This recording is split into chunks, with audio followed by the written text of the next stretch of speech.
Hello students, आज हम पढ़ने वाले हैं कक्षा 7वीं का अध्याय 3 पदार्थ की संरचना का भाग 5 पार्ट 5 पढ़ने वाले हैं। इससे पहले मैंने आप लोगों को रासायनिक समीकरण को कैसे संतुलित किया जाता है उसको मैंने KClO3 का एग्जाम्पल लेके आप लोगों को समझाया था। ठीक है, तो आज जो आपके बुक में पेज नंबर 31 बिल्कुल निकालिएगा, है ना। उसमें जो लास्ट नंबर जो क्वेश्चन दिया गया पेज नंबर 31 में जो सबसे लास्ट में क्वेश्चन दिया गया है, रासायनिक समीकरण को संतुलित कीजिए, है ना। उस जो असंतुलित समीकरण है उसको मैंने यहाँ पर ग्रीन बोर्ड पे लिख दिया है मैंने, है ना। पहला Mg दिखाई दे रहा होगा, दूसरा वाला आप लोगों को N2 दिखाई दे रहा होगा, तीसरा SO3 वाला दिखाई दे रहा होगा, है ना। तो बिल्कुल इसको निकाल के देखिएगा और निकाल के देखने के बाद यहाँ पर मैं इसको समझा रहा हूँ। समझने के बाद आप इसे बनाकर और इसके बाद 6 और है जो अलग से मैं आपको समझाऊंगा, उसको आप क्या करेंगे, मुझे, है ना, होमवर्क करके उसके क्या करेंगे आप लोग मुझे भेजेंगे। ठीक है, तो चलिए तो बात करते हैं यहाँ पर रासायनिक समीकरण को संतुलित करना। जितने लोगों ने पिछला पार्ट नहीं देखा था, भाग नहीं देख पाए थे, बिल्कुल इसको बिल्कुल ध्यानपूर्वक देखिएगा, तभी आपको समझ आएगा जो मैं आज यहाँ पर समझाने वाला हूँ। ठीक है, अगर आपने पिछला पार्ट मिस कर दिया होगा तो बिल्कुल ये जो अभी लिंक डालूंगा उसी लिंक पर जाकर आप वहां पर कक्षा 7वीं का जो भाग जो चौथा नंबर है पार्ट 4 जो है उसको आप निकाल सकते हैं, बिल्कुल उसको देखिएगा। ठीक है, वरना फिर ये जो समझाया जा रहा है वो समझ आने वाला नहीं है। ठीक, चलिए तो सबसे पहले बात करते हैं जो आपके पेज नंबर 31 में है ना, सबसे लास्ट क्वेश्चन दिया गया है, रासायनिक समीकरण को क्या कीजिए, संतुलित कीजिए। तो जितने भी समीकरण जो दिया गया है वो कैसे हैं, असंतुलित है, इसको क्या करना है, अपने को संतुलित करना है। तो कैसे संतुलित करते हैं, ठीक है। सबसे पहले क्या करते हैं, हम समीकरण का क्या देखते हैं, ढांचा देखते हैं। क्या देखते हैं, समीकरण का ढांचा देखते हैं। जैसे ही हमने समीकरण का ढांचा देखा, ठीक है, ढांचा देखने के बाद में हमको ध्यान देना है कि उसमें कितने तत्व, है ना, भाग ले रहे हैं और कितने वहां पर प्राप्त हो रहे हैं, उनको सबसे पहले ध्यान देना है। ठीक है, जैसे कि मैंने बताया था रासायनिक अभिक्रिया में भाग लेने वाले को हम क्या कहते हैं, अभिकारक, और प्राप्त होने वाले को क्या कहते हैं, उत्पाद कहते हैं। ठीक है, ये क्रिया कारक है और ये क्या है, क्रियाफल है। ये अभिकारक है और ये क्या है, उत्पाद है। ठीक है ना। अब यहाँ पर बात करते हैं कि कितने इसमें क्या किए हैं, तत्व जो है वो भाग लिए हैं। यहाँ पर आपको दिखाई दे रहा है मैग्नीशियम और यहाँ दिखाई दे रहा है ऑक्सीजन। क्या वो प्राप्त हुए हैं, बिल्कुल वो प्राप्त हुआ है, मैग्नीशियम भी है, ऑक्सीजन भी है। ठीक है, अब हमको ध्यान देना है कि उसमें कितने अणु और परमाणु है। तो मैग्नीशियम में देखते हैं कुछ नहीं है, मतलब कितना होता है, एक होता है। तो बिल्कुल मैग्नीशियम के पास कितना है, एक है। क्या उधर मैग्नीशियम के पास एक है, हाँ बिल्कुल इसके पास कुछ नहीं है, मतलब कितना है, एक है। अब देखना है अपने को ऑक्सीजन, तो ऑक्सीजन के पास कितना है, यहाँ पर 2 है। यहाँ ऑक्सीजन के पास कितना है, 1 है। मतलब ये ऑक्सीजन वो कैसा है, नाखुश है, और ये ऑक्सीजन कैसा है, खुश है कि मेरे पास कितना है, 2 है। तब हम कह सकते हैं कि ये समीकरण कैसा है, असंतुलित है। कैसा है समीकरण, असंतुलित, क्योंकि दोनों ओर जो है वो रासायनिक जो संख्यात्मक दृष्टि से दोनों ओर कैसा होना चाहिए, बराबर होना चाहिए। तो ये बराबर दिखाई दे रहा है क्या, हमको बराबर नहीं दिखाई दे रहा है। तब इस स्थिति में हम करेंगे क्या कि नियम कहता है कि समीकरण के दाईं ओर क्या कर दो, 2 का गुना कर दो। अगर हम समीकरण के दाईं ओर क्या करते हैं, 2 का गुना करते हैं, और जब भी हम अंक लगाते हैं कहाँ लगाते हैं, सामने लगाते हैं। बिल्कुल इस बात का याद रखिएगा। ठीक है, जब भी हम अंक लगाते हैं उसको सामने लगाएंगे, कभी भी हम पीछे नहीं लगाते, इस बिल्कुल याद रखना है आप लोगों को। और कोई भी अंक को मिटाते भी नहीं, या जो उसमें पहले से लिखा हुआ है दर्ज है उसको मिटाते भी नहीं। ये मैंने आपको पिछले वाले पार्ट में बताया है, बिल्कुल इसको ध्यान रखिएगा। ठीक है, हम समीकरण के, है ना, दाईं ओर क्या कर देते हैं, 2 का गुना कर देते हैं। जैसे हमने 2 का गुना किया, यहाँ कितना है, 1 है, यहाँ कितना है, 1, गुना कर दो। अब 2 एकम 2, 2 एकम 2। मैग्नीशियम के पास कितना आ गया, 2, ऑक्सीजन के पास कितना आ गया, 2 आ गया। ठीक है, ये रफ कार्य है, बिल्कुल इसको ध्यान मत दीजिएगा ना, ये रफ कार्य आपको समझाने के लिए लिखा जा रहा है, आप लोग ऐसे नहीं लिखेंगे। ठीक है, समझाने के लिए रफ कार्य है। ठीक है, तो 2 एकम कितना हो गया, 2। मैग्नीशियम को कितना मिल गया, 2। ऑक्सीजन को कितना मिल गया, 2। ये ऑक्सीजन को तो 2 मिल गया, ये हैप्पी हो गया, बहुत बहुत धन्यवाद, आपने मुझे 2 दे दिया। ठीक है, अब बात करते हैं यहाँ पर मैग्नीशियम। मैग्नीशियम पास कितना है, 2। ऐसा क्या करे कि मैग्नीशियम को 2 मिल जाए, बिल्कुल 2 का गुना कर देंगे सामने, तो कितना हो गया, मैग्नीशियम को भी 2 मिल गया। आप कह सकते हैं कि समीकरण कैसा हो गया, संतुलित हो गया। ठीक है, और बाकी जो आपने रफ कार्य किया था उसको मिटा दीजिए। हमने क्या कर दिया, समीकरण को कैसा कर दिया, संतुलित कर दिया। देख लीजिए, है ना। अब मैग्नीशियम के पास भी 2 हो गया, ऑक्सीजन के पास भी 2 हो गया। ठीक है, यहाँ मैग्नीशियम के पास भी 2 हो गया, ऑक्सीजन के पास भी 2 हो गया। तो हमने क्या कर दिया, समीकरण को क्या कर दिया, संतुलित कर दिया। ठीक, अगला बात करते हैं यहाँ पर N2 + H2 = NH3। ठीक है, समीकरण कैसा दिखाई दे रहा है, असंतुलित दिखाई दे रहा है। बिल्कुल समीकरण का ढांचा देख रहे हैं हमने, यहाँ कितना है, नाइट्रोजन के पास 2, यहाँ कितना है, 1। सीधा सीधा पता चल गया कि समीकरण कैसा है, असंतुलित है। इसको क्या करना है अपने को, संतुलित। हाइड्रोजन देख लीजिए कितना है यहाँ पर, 2, इधर कितना है, 3। ठीक है, समीकरण कैसा है, असंतुलित है। नियम कहता है कि समीकरण के दाईं ओर क्या कर दो, 2 का गुना कर दो, क्योंकि नाइट्रोजन 2 मांग रहा है, भैया मुझे 2 दीजिए, तो बिल्कुल हम 2 देने के लिए क्या करेंगे, यहाँ 2 नहीं लगाएंगे, कहाँ लगाएंगे, सामने लगाएंगे। जैसे हमने यहाँ 2 लगाया, नाइट्रोजन को कितना मिल गया, 2, ये नाइट्रोजन खुश हो गया, बहुत बहुत धन्यवाद करके। लेकिन नाइट्रोजन को 2 देने के चक्कर में हाइड्रोजन कितना हो गया, 6 हो गया। गुना कीजिए, 3 दूनी 6, ऐसा क्या करें कि 6 हो जाए, बिल्कुल 3 का गुना कर देंगे। अनुमान विधि लगाना है, बस अनुमान विधि है ना, 3 दूनी कितना हो जाएगा, 6, कंप्लीट हो गया। आपने समीकरण को क्या कर दिया, संतुलित कर दिया। बहुत इजी रूप में बताया हूं मैंने, है ना। पिछला पार्ट बिल्कुल देखिए, बार बार मैं बोल रहा हूँ, पिछला पार्ट बिल्कुल देखिएगा, तभी समझ आएगा, ठीक है। जितने उदाहरण से मैं उनको बता रहा हूँ आप लोगों को, जितने एग्जाम्पल्स हैं सबको बता रहा हूँ मैं आप लोगों को, ठीक है। बात करते हैं यहाँ पर तीसरा नंबर SO3, ठीक है, equal to SO2 plus O2। सर्वप्रथम क्या देखना है अपने को, समीकरण का ढांचा देखना है। जैसी ढांचा देखा हमने, यहाँ पर सल्फर कितना है, 1, यहाँ सल्फर कितना है, 1, यहाँ ऑक्सीजन कितना है, 3, यहाँ ऑक्सीजन कितना है, 2 और 2 कितना है, 4। तब ये समीकरण कैसा लग रहा है अपने को, असंतुलित लग रहा है। इसको क्या करना है अपने को, संतुलित करना है। तो क्या करें कि संतुलित हो जाए, तो समीकरण के दाईं ओर क्या कर देते हैं, हम 2 का गुना कर देते हैं। जैसे ही 2 का गुना किया, देखो सल्फर कितना हो गया, 2, ये कितना हो गया, 2 दूनी 4 और 2 कितना हो गया, 6। ऐसा क्या करें कि सामने यहाँ पर 2 का गुना कर देंगे, सल्फर को भी 2 मिल गया और ये 3 दूनी 6, ऑक्सीजन भी 6 हो जाएगा। देखिए 2 दूनी कितना हो गया, 4, 4 और 2 कितना हो गया, 6, ऑक्सीजन भी 6 हो गया, सल्फर को 2 चाहिए था, सल्फर को 2 मिल गया।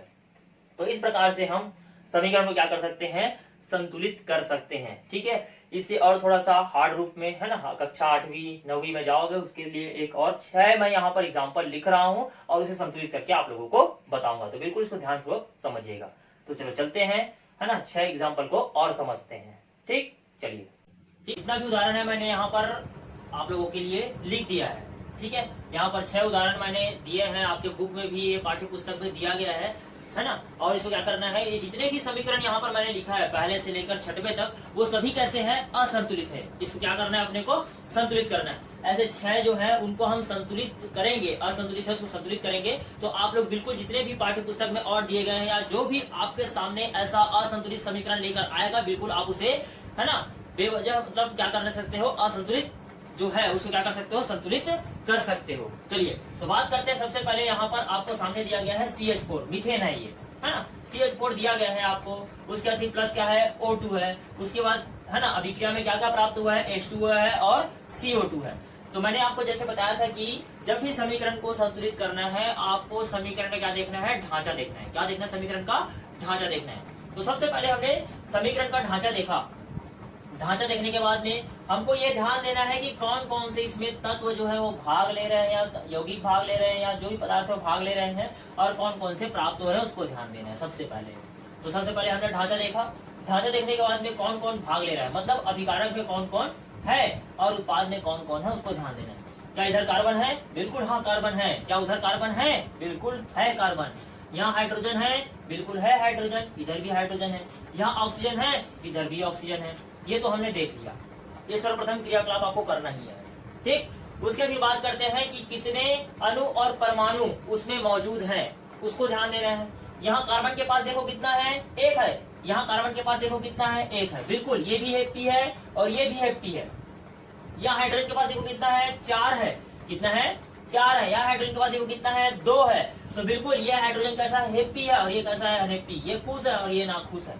ये बोल रहा है भैया मुझे भी 2 चाहिए, ठीक है। चलिए ऑक्सीजन के पास कितना है, 2 है। इधर ऑक्सीजन के पास कितना है, 2 है ना। यहाँ 2 और ये कितना हो गया, 3।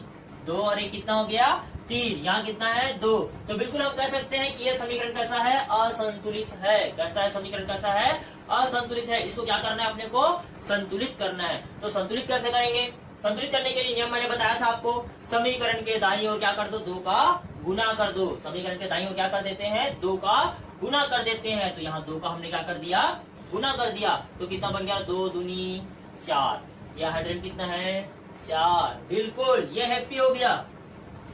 बोल रहा है भैया धन्यवाद, आपने क्या कर दिया, मुझे हैप्पी कर दिया, ठीक है। 2 दूनी 4 तो हो गया। लेकिन यहाँ ऑक्सीजन साथ में बैठा है, वो कितना हो गया, 2 एकम 2।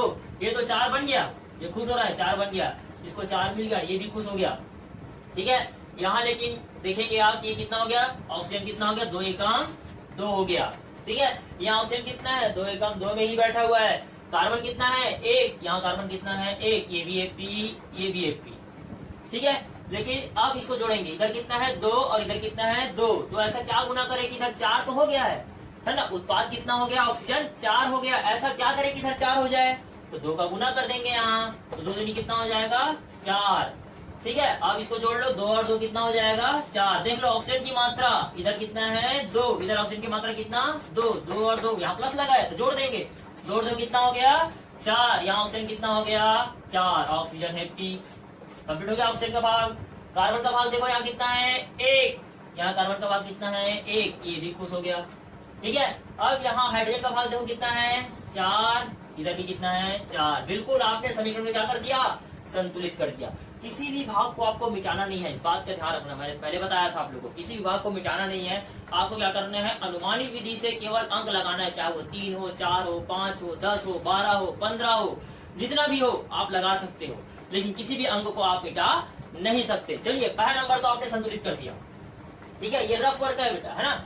ये जो मैंने किया नीचे वो रफ है, आपको ऐसा नहीं करना है, केवल ये बस लगाना है। ये नीचे वाला मैं मिटा देता हूँ, अब ये नीचे वाला मैंने मिटा दिया, ये केवल रफ था, ये आपको समझाने के लिए था। आपने समीकरण को क्या कर दिया, संतुलित कर दिया। उसके पहले जो क्वेश्चन था अब मैंने इसका आंसर बना दिया, बिल्कुल ये सही है। ठीक, चलिए दूसरा नंबर बात करते हैं। आपके सामने सर्वप्रथम मैंने बताया ढांचा देखना है, तो ढांचा देखेंगे। सबसे पहले ढांचा तो देख लिया हमने, ठीक है, कि कौन कौन से यहाँ पर भाग लिया और कौन कौन से प्राप्त हुए। यहाँ आयरन है, बिल्कुल आयरन है। कितना आयरन के पास 1 है। अनुपरमाणु साथ साथ देते चलेंगे अब, ठीक है। यहाँ पर आयरन कितना है 1, ऑक्सीजन कितना है 2, यहाँ आयरन कितना है 3, यहाँ ऑक्सीजन कितना है 4। समीकरण कैसा है, असंतुलित है। समीकरण कैसा है, असंतुलित है, क्योंकि यहाँ आयरन के पास कितना है 1, ये कैसा है नाखुश है, ये कैसा है खुश, क्योंकि इसकी जेब में ज्यादा पैसा है, इसकी जेब में कितना है 1 ही है। ये बोल रहा है भैया मुझे 3 दे दो, कम से कम मैं भी खुश हो जाऊंगा। ठीक है, यहाँ ऑक्सीजन के पास कितना है 2, यहाँ ऑक्सीजन के पास कितना है 4, ये अभी कैसा है नाखुश है, ये भी बोल रहा है भैया मुझे भी 2 दे दो, मैं भी खुश हो जाऊंगा। चलिए, तो इनको खुश करते हैं। ठीक है, अब इनको खुश करने के लिए क्या करना पड़ेगा आपको, समीकरण के दाईं ओर क्या कर देंगे अपन 2 का गुना कर देंगे। चलिए 2 का गुना करके देखते हैं। 2 को गुना करेंगे तो क्या ये संभव हो पाएगा, बिल्कुल नहीं हो पाएगा। तो इसलिए क्या करते हैं, सबसे पहले हम नियम कानून के तहत चलते हैं। यहाँ आयरन कितना है 3 है, तो एक काम करते हैं ना, पहले आयरन को संतुष्ट करते हैं, है ना, फेरम को संतुष्ट करते हैं। फेरम आयरन है ना, इसी को बोलते हैं, याद रखना, लोहा यही है। ठीक है, इसके पास कितना है 3 है, कितना है 3, यहाँ प्लस का निशान लग गया, इसलिए यहाँ गुना होने वाला नहीं है। तो सबसे पहले यहाँ 3 है। हम एक काम करते हैं, अब नियम को चेंज करते हैं, अनुमान विधि अपने हिसाब से लगा सकते हो।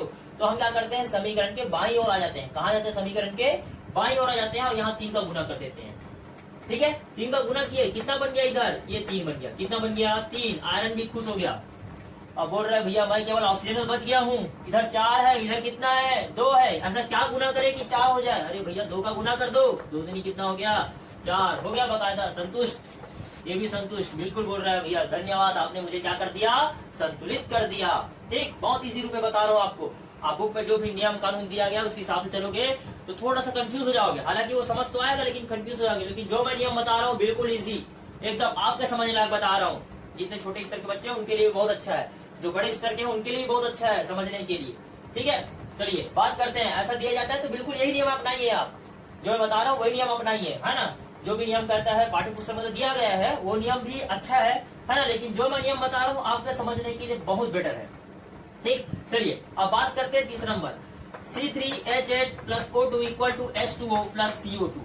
ठीक, सर्वप्रथम नियम क्या बताया मैंने, ढांचा देखना है। वेरी गुड, क्या देखना है, ढांचा देखना है। हमने सबसे पहले क्या देखा, ढांचा देखा। ढांचा देखने के बाद यहाँ कार्बन कितना है 3, यहाँ कार्बन कितना है 1। देखने से पता चल गया कि समीकरण कैसा है, असंतुलित है। 3 बैठा है भैया, उधर कितना है 1 है, समीकरण कैसा है, असंतुलित है। यहाँ हाइड्रोजन कितना है 8, इधर कितना है 2, इधर ऑक्सीजन कितना है 2, इधर ऑक्सीजन कितना है 2 और 1 3। समीकरण कैसा है, असंतुलित। इसको क्या करना है, संतुलित करना है। तो संतुलित करने के नियम कहता है कि समीकरण के दाईं ओर क्या कर दो, 2 का गुना कर दो। चलिए 2 का गुना करके देखेंगे तो ऐसा कुछ होने वाला है क्या। चलिए बात करते हैं, यहाँ कितना है बेटा 3 है, यहाँ कितना है 1 है। तो सीधा नियम ये कह रहा है कि हम यहाँ 3 का गुना तो कर रहे हैं, क्या हुआ समीकरण कैसा होगा, संतुलित होगा। तो इसको हम कार्बन को 3 बनाने के लिए क्या है 3 का गुना कर सकते हैं, बिल्कुल कर सकते हैं। ठीक है, अगर हम डायरेक्टली यहाँ पर क्या करते हैं 3 का गुना करते हैं, इसका गुना करते हैं 3 का गुना करते हैं तो कार्बन को तो 3 मिल जाएगा, 3 एकम 3 है ना, 3 एकम कितना हो जाएगा 3, कुछ भी नहीं मतलब 1 होता है, पता है आप लोगों को, 3 एकम 3, ये कार्बन को तो 3 मिल गया। ठीक, हैप्पी हो गया कार्बन। सबसे पहले उसी के पास चले, क्योंकि कार्बन यहाँ बैठा था, इसलिए कार्बन के पास जब भैया कार्बन यहाँ 3 बैठा है तो कार्बन को भी 3 दे देते हैं। लेकिन यहाँ गुना किया तो कितना बन गया, 3 दूनी 6, कितना बन गया, 3 दूनी 6। ठीक है, अब हम चलते हैं किसके पास, यहाँ कौन बैठा है, हाइड्रोजन। कौन बैठा है, हाइड्रोजन। हाइड्रोजन के पास कितना है, 8। ऐसा क्या गुना करे कि 8 हो जाए, बिल्कुल 4 का गुना करेंगे। किसका गुना करेंगे, 4 दूनी कितना हो जाएगा, 8। अब ये हाइड्रोजन भी खुश हो गया और कार्बन भी खुश हो गया, बचा केवल ऑक्सीजन है। तो यहाँ कितना हो गया, 4 एकम 4, 6 और 4 कितना हो गया, 10। ऑक्सीजन की मात्रा कितनी हो गई है, 10 हो गई है। देख लो ऑक्सीजन 4 एकम, यहाँ कुछ नहीं था इसलिए इसका गुना हुआ है। यहाँ कुछ नहीं था मतलब एक का गुना है, 4 एकम 4, और यहाँ पहले से गुना हो गया 3 दूनी 6। तो ऑक्सीजन की मात्रा कितनी हो गई, 6 है ना, 6 और 4 कितना हो गया, 10। अब ऐसा क्या गुना करे कि ये 10 हो जाए, तो नियम कहते हैं यहाँ 5 गुना कर दो। किसका गुना कर दो, 5 का। तो कितना हो जाएगा, 5 दूनी 10। बिल्कुल ये समीकरण क्या हो गया, संतुलित हो गया। ठीक, आपको समझ आया होगा, है ना। चलिए आगे बात करते हैं। फिर से वही करना है आपको, समीकरण का ढांचा देखना है। ठीक है, समीकरण का ढांचा देखने के बाद में आपको क्या करना है, कौन कौन से तत्व और कौन कौन से यौगिक भाग लिए हैं, फिर उसके बाद कौन कौन से अणु और परमाणु से भाग लिए, उसको ध्यान देखना है। फिर उसके बाद ध्यान देना है कि वो संतुलित है या नहीं है, उसको ध्यान देना है। फिर उसमें कितने का गुना करना है और कितने को भाग करना है, जो भी है उसको आपको ध्यान देना है। तो सबसे पहले बात करते हैं कार्बन। कार्बन के पास कितना है, 6। यहाँ कार्बन के पास कितना है, 2 और एक कितना है, 3। ठीक है, अब उसके बाद हाइड्रोजन के पास कितना, इधर 12, इधर कितना है, 5, 5 और एक कितना है, 6। ठीक है, यहाँ ऑक्सीजन के पास कितना है, 6। यहाँ ऑक्सीजन के पास 1 और 2 3, कितना है, 3। ठीक है, फिर से देख लीजिए, कार्बन के पास 6, यहाँ कार्बन के पास 2 और एक 3। यहाँ हाइड्रोजन के पास 12, यहाँ 5 और एक कितना है, 6। यहाँ ऑक्सीजन के पास कितना है, 6 और यहाँ कितना है, 1 और 2 कितना हो गया, 3।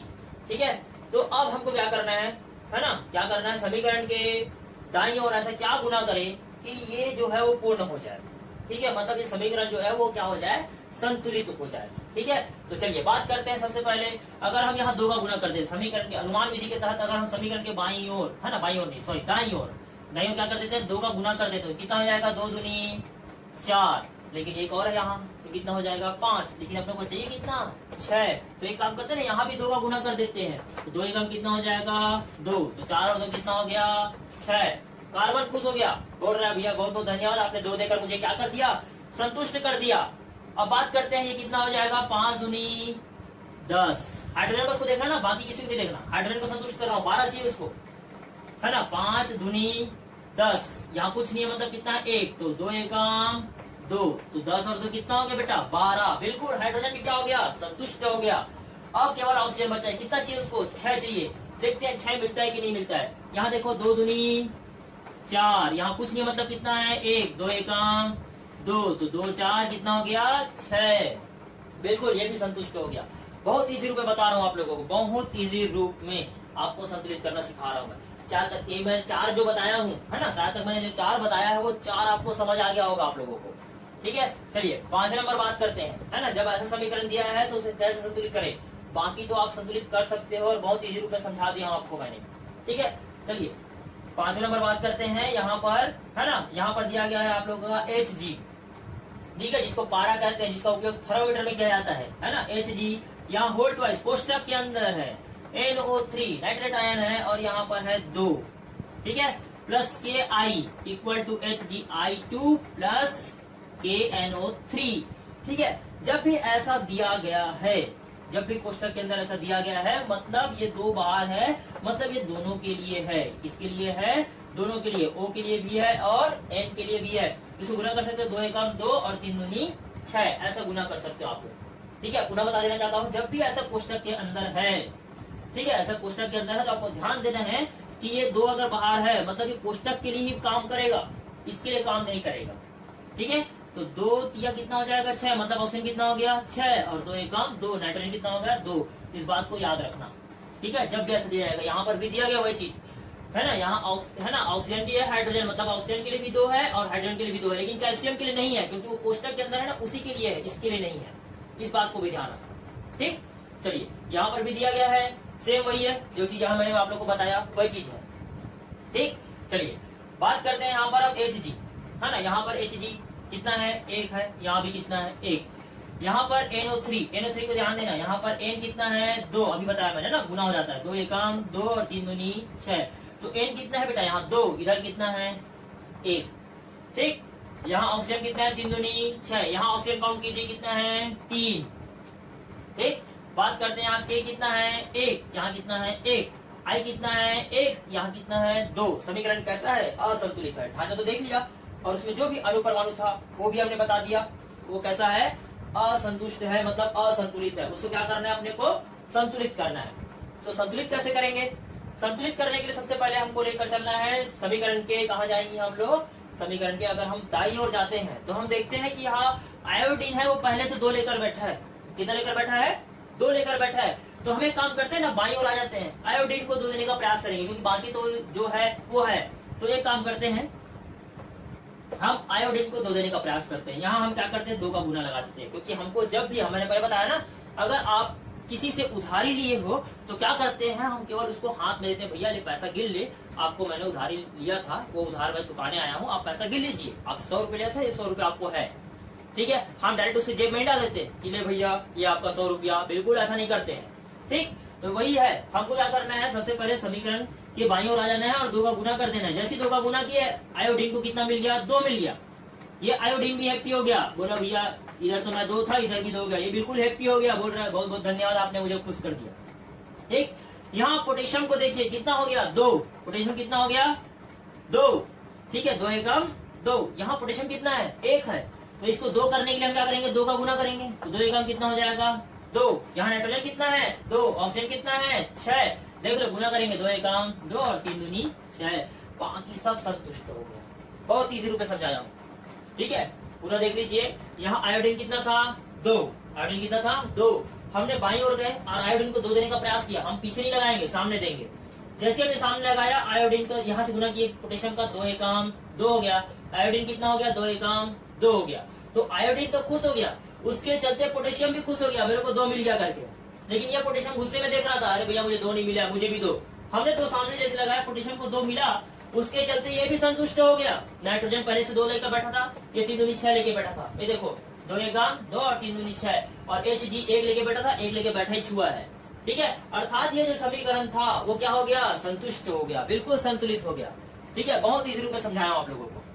चलिए लास्ट बात करते हैं, यहाँ पर HNO3 प्लस Ca है ना, whole twice OH2 equal to CaNO3 whole twice 2 plus H2O, ठीक है। बात करते हैं यहाँ पर, अब फिर से आपको क्या करना है, समीकरण का ढांचा देखना है। क्या देखना है, समीकरण का ढांचा देखना है। ढांचा देखने के बाद में आपको कितने अणु और परमाणु भाग लिए उसको ध्यान देना है, कौन कौन से तत्व भाग लिए हैं उसको भी ध्यान देना है, ठीक है। तो हमने ध्यान दिया यहाँ पर H हाइड्रोजन है ना, यहाँ पर हाइड्रोजन देखो कितना है 1, इधर भी देख लो कितना है 2, 2 और 1 कितना हो गया 3, कितना हो गया 3, लेकिन ये हाइड्रोजन कितना है केवल 2 है, ठीक। बात करते हैं यहाँ फिर नाइट्रोजन, नाइट्रोजन कितना है यहाँ पर 1, यहाँ कितना है 2, क्योंकि गुना हो गया 2 एकम 2।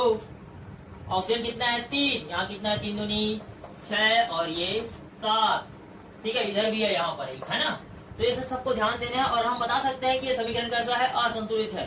भैया इसको क्या कीजिए, संतुलित कीजिए। तो संतुलित करने के लिए नियम कहता है कि क्या करना है आपको, समीकरण के दाईं ओर क्या कर दो 2 का गुना कर दो। तो कब कहाँ और कैसे गुना करना है इसको भी ध्यान देना है आपको, ठीक है।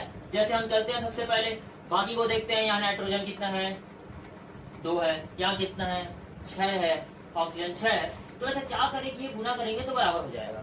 नियम कहता है समीकरण के दाईं ओर 2 का गुना कर दो, मुझे तो नियम कहता है कि समीकरण के दाईं ओर 2 का गुना, हमने हाइड्रोजन के पास 2 का गुना कर दिया, कितना हो गया 2 दूनी 4 और 2 एकम 2, ठीक है, ये ऐसा हो गया। अब यहाँ देखेंगे, यहाँ हाइड्रोजन कितना है, हाइड्रोजन कितना है 1, यहाँ कितना है 2, ऐसा ये देखो 2 तो मिल गया। अब हाइड्रोजन देखो यहाँ 4 है, यहाँ करते हैं काम करते हैं 2 का गुना कर देते, किसका गुना कर देते हैं 2 का, तो 2 एकम 2, 2 और 2 कितना हो गया 4, इसको भी मिल गया 4। नाइट्रोजन के पास कितना था बेटा इधर 2, 3 दूनी 6, यहाँ गुना कर दो 2 एकम 2 और 3 दूनी 6, बाकी सब बराबर हो गया, देख लीजिए आप, ठीक।